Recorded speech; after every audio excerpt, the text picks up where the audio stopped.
So there are a few different caregiver interventions. I'm going to talk a little bit more in depth about each of these kind of as we go. So cognitive behavioral therapy is a specific therapy approach that we use. It can be in a group setting, in an individual setting, and it can be really great for caregivers and addressing caregiver stress. And I'll talk a little bit more in the upcoming slides about what CBT, we call it CBT for short, cognitive behavioral therapy. Really trying to focus on problem solving, acting, doing versus worrying. Time management and short-term goal setting is really important. I think it can be really easy to get really caught up in kind of chaos and feel like a day has gone by and you don't even know where it went. So setting short-term goals and really managing time is important.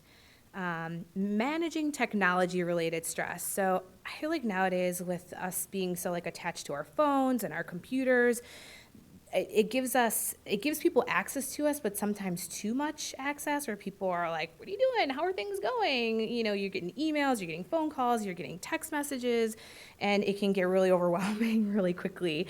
So, people do the managing technology stress in different ways. I mean, I know there are things like Caring Bridge, which you have maybe a blog or you use Facebook or whatever to just sort of disperse information all at once, so you don't necessarily have to take all those calls or take all those emails. Having like a designated, maybe this should be another type of support, like tech support, having somebody designated to disperse information or be the go-to person. Everybody else can go to that person versus you. I don't know, have days where you just have your phone off or, whatever you need to do to sort of manage that. That seems like that can be a stressful thing for people. Sort of everybody wants to know what's going on and check in, and that's great, but that can get overwhelming. Effective use of support, which I feel like we talked about, knowing what you need from others, not being afraid to ask for it, but knowing, who's good at what and managing those expectations. Things like diaphragmatic breathing and muscle relaxation are just great ways to sort of bring that physiological stress response down. So like I was talking a little bit about earlier, when we're stressed, we tend to carry a lot of tension in our bodies. Our hearts might race. We might have, just a lot of stress physically.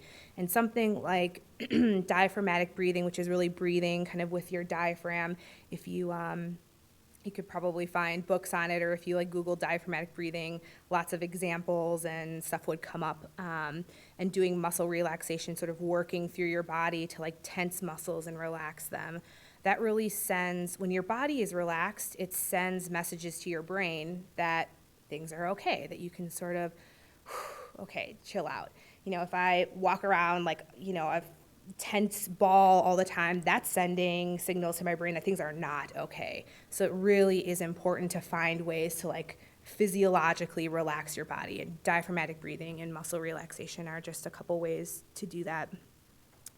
Good sleep hygiene. Goodness, if we could all sleep, that would be great. It seems like sleep is often the first thing that gets really disrupted when people are stressed out. So good sleep hygiene and a consistent sleep schedule is important, and I'll talk a little bit more about that as well. So for just a second, let's talk about what does not seem to work when it comes to managing caregiver stress. So the idea that you should just be positive, like just try to be more positive, just find, just sunshines and unicorns and rainbows all day, like that just doesn't work because it's not very realistic. And that probably applies to stress just in general, like just telling someone, oh, you just have to be more positive. That may work in the short term, but probably not so great for the long term.